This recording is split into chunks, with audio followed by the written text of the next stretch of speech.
Episode opening സീനില് ഇപ്പൊ നമ്മുടെ ചെറിയ മാമന്റെ കുട്ടിക്കാലായിരിക്കും കാണിക്കുക. മാമനാണെങ്കിൽ ഏതോ ഒരു വേലിയൊക്കെ പൊളിച്ച് എന്തോ കാര്യമായി ഒളിഞ്ഞു നോക്കിക്കൊണ്ടിരിക്കുകയാണ്. ഉടനെ അവൻ ഒറോച്ചിമാറുവിനെ നോക്കി കൈ കാണിക്കും. ഒറോച്ചിമാറു, ഇവിടേക്ക് വായോ, നീയും ഈ ഒരു കാഴ്ച കണ്ട് ആസ്വദിക്ക്. ഒറോച്ചിമാറുവിനാണെങ്കിൽ അതെന്താണെന്ന് പിടികിട്ടില്ല. പക്ഷെ മാമൻ വിളിച്ച സ്ഥിതിക്ക് അവനും ഇപ്പോ ചെറിയ മാമന്റെ അടുത്തേക്ക് വരും. അപ്പൊ ഏതോ ഒരു ഗ്രാൻഡ്മ അതുവഴി കടന്നു പോവും. പക്ഷേ ആ ഗ്രാൻഡ്മ ജിറയ മാമനെയോ ഒറോച്ചിമാറുവിനെ കാണില്ല. ഇവിടെ ജിറയ മാമനാണെങ്കിൽ കാര്യമായിട്ട് പെണ്ണുങ്ങൾ കുളിക്കുന്നതായിരിക്കും ഒളിഞ്ഞു നോക്കുക.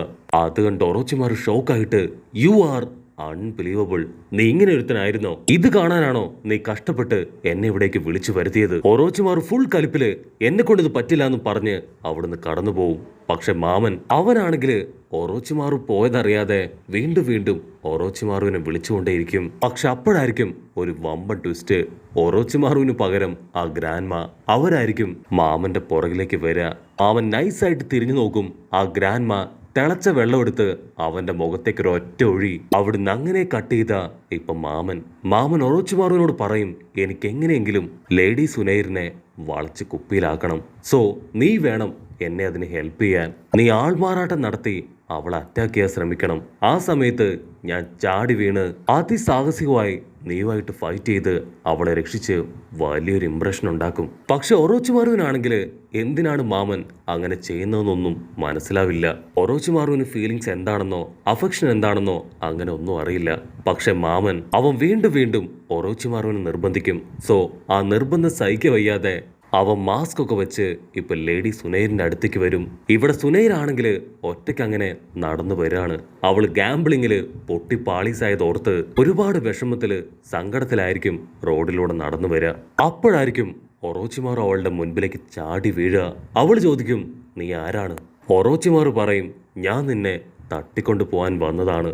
അതിനവൾ ഫുൾ കലിപ്പില്, ഓൾറെഡി ഞാൻ നല്ല മൂഡ് ഓഫ് ആണ്. സോ മര്യാദയ്ക്ക് എന്റെ മുൻപിൽ നിന്ന് മാറി നിൽക്കുന്നതാണ് നിനക്ക് നല്ലത്. പക്ഷെ ഒറോച്ചിമാറു അവൻ മാറാൻ തയ്യാറാവില്ല. സുനൈർ അങ്ങനെ ചാടി വന്ന് ഒരൊറ്റ ചവിട്ട്. അപ്പൊ അവിടുന്ന് അങ്ങനെ സൂം ഔട്ട് ചെയ്ത ജിറയ മാമൻ, സുനൈർ നിനക്ക് എന്തു പറ്റി? നിന്നെ സപ്പോർട്ട് ചെയ്യാൻ, നിന്നെ പ്രൊട്ടക്ട് ചെയ്യാൻ നിന്റെ മാമൻ എത്തിക്കഴിഞ്ഞു എന്ന് പറഞ്ഞ് അവൻ ഉഷാറായിട്ട് അവിടേക്ക് ഓടിയെത്തും. അപ്പോഴാണ് മാമൻ ആ കാഴ്ച കണ്ട് ഷോക്കാവുക. ഓൾറെഡി സുനൈര് അവൾ ഒറോച്ചിമാറുവിനെ തിരിച്ചറിഞ്ഞു. സുനൈർ ചോദിക്കും, നിങ്ങൾക്ക് രണ്ടുപേർക്കും ഇവിടെ എന്താ കാര്യം? അതിന് മാമൻ പറയും, ഒന്നുമില്ല, ഞാൻ വെറുതെ ക്യാഷ്വലായി ഇതുവഴി നടന്നു പോയതാണ്. പ്ലാൻ നൈസായിട്ട് കയ്യിൽ നിന്ന് പോയെന്ന് മനസ്സിലാക്കിയ മാമൻ അവിടുന്ന് അങ്ങനെ നടന്നു പോവും.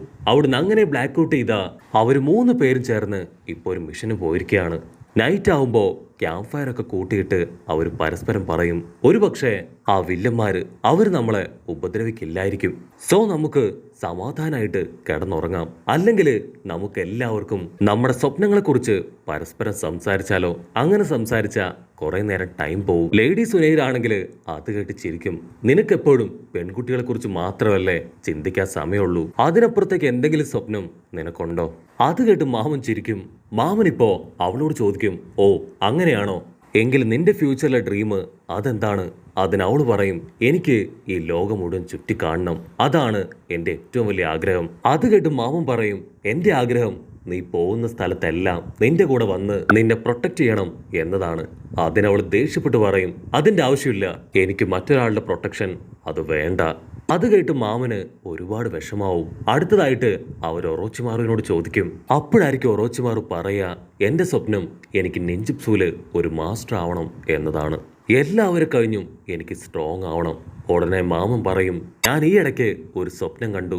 ഞാൻ എൻ്റെ ലൈഫ് ജേർണിയിൽ വലിയൊരു ബുക്ക് എഴുതുന്നതായിട്ട്. ലേഡി സുനൈർ, നീ കൂടെ എൻ്റെ കൂടെ ഉണ്ടാവുകയാണെങ്കിൽ എനിക്ക് ആ ബുക്ക് അടിപൊളിയായിട്ട് എഴുതാൻ കഴിയും. അതിനവൾ ടെൻഷനായിട്ട്, എന്നെ കൊണ്ട് പറ്റില്ല, നിനക്ക് വേണമെങ്കിൽ നീ ഒറ്റയ്ക്ക് പോ. അങ്ങനെ നമ്മുടെ ആൾക്കാര് കാര്യമായിട്ട് ഡിസ്കസ് ചെയ്യുമ്പോഴായിരിക്കും ആ മിസ്റ്റ് വില്ലേജുകാര് അവരിപ്പോ നമ്മുടെ ആൾക്കാരെ അറ്റാക്ക് ചെയ്യാൻ അവിടേക്ക് ഓടി അടുക്കുക.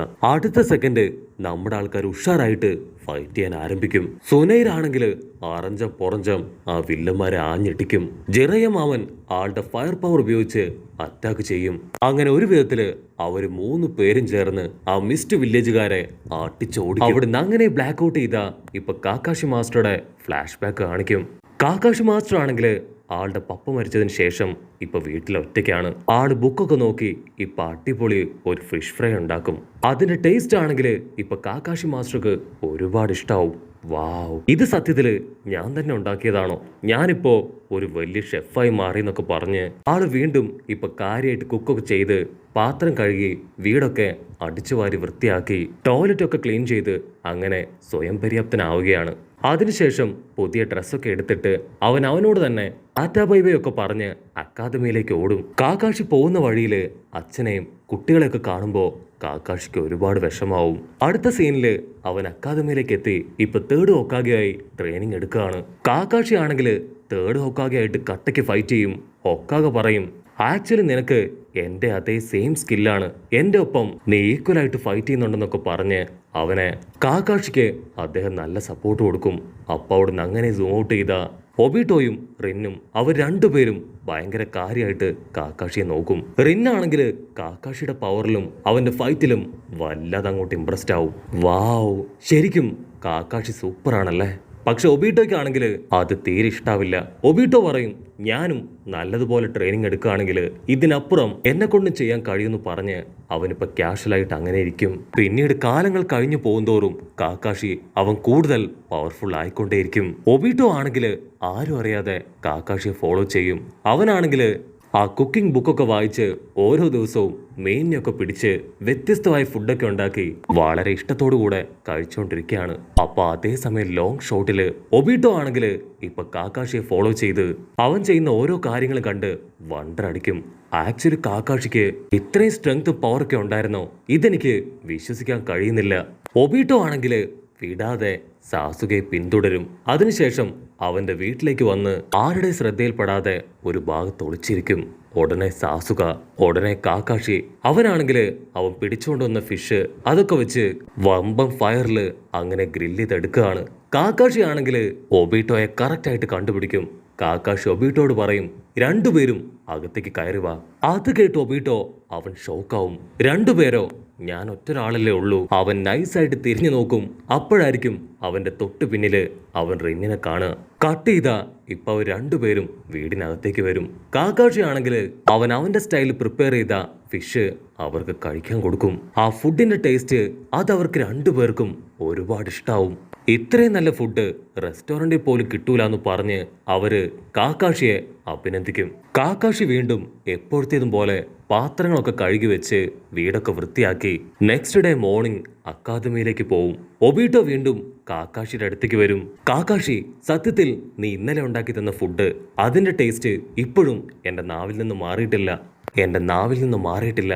പക്ഷെ കാക്കാഷി ആണെങ്കിൽ അത് മൈൻഡ് പോലും ചെയ്യാതെ മുൻപോട്ട് നടക്കും.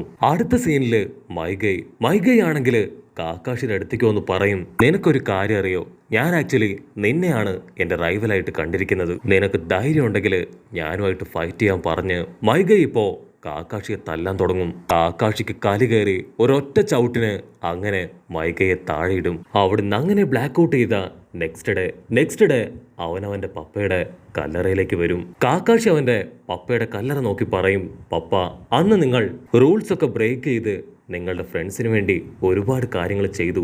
പക്ഷെ ഞാൻ ഒരിക്കലും റൂൾസ് ബ്രേക്ക് ചെയ്യാൻ പോകുന്നില്ല. നെക്സ്റ്റ് ഡേ വീണ്ടും ഒബീട്ടോ കാക്കാഷി കാണാനായിട്ട് വരും. ഒബീട്ടോ ഫ്രണ്ട്ലി ആയി ഒരുപാട് സ്നേഹത്തോടു കൂടെ അവനോട് സംസാരിക്കും. പക്ഷെ കാക്കാഷി അവനൊന്നും മിണ്ടാതെ അക്കാദമിയിലേക്ക് വരും. അക്കാദമിയിലേക്ക് വരുമ്പോഴായിരിക്കും നമ്മുടെ മൈഗൈ ഫുൾ കലിപ്പിൽ പറയും, ഇന്നലെ നീ എന്നെ തോൽപ്പിച്ചു, പക്ഷെ ഇന്ന് നിനക്ക് അതിന് കഴിയില്ല. അടുത്ത സെക്കൻഡ് വീണ്ടും അവർ രണ്ടുപേരും പൊരിഞ്ഞ അട്ടിയിട്ടി ബഹളം. ആ ഒരു ഫൈറ്റിലും കാക്കാഷി മൈഗയെ ദയനീയമായി തോൽപ്പിക്കുന്നതോട് കൂടെ ഈ ഒരു എപ്പിസോഡും അവസാനിക്കുന്നു. എപ്പിസോഡ് ഇഷ്ടപ്പെടുകയാണെങ്കിൽ തീർച്ചയായിട്ടും ലൈക്ക് ചെയ്യാനും കമൻറ്റ് ചെയ്യാനും ഷെയർ ചെയ്യാനും മറക്കല്ലേ. അടുത്തൊരു അടിപൊളി എപ്പിസോഡുമായിട്ട് കാണുന്നവരെ ഇറ്റ്സ് മീ വിത്ത് മല്ലു.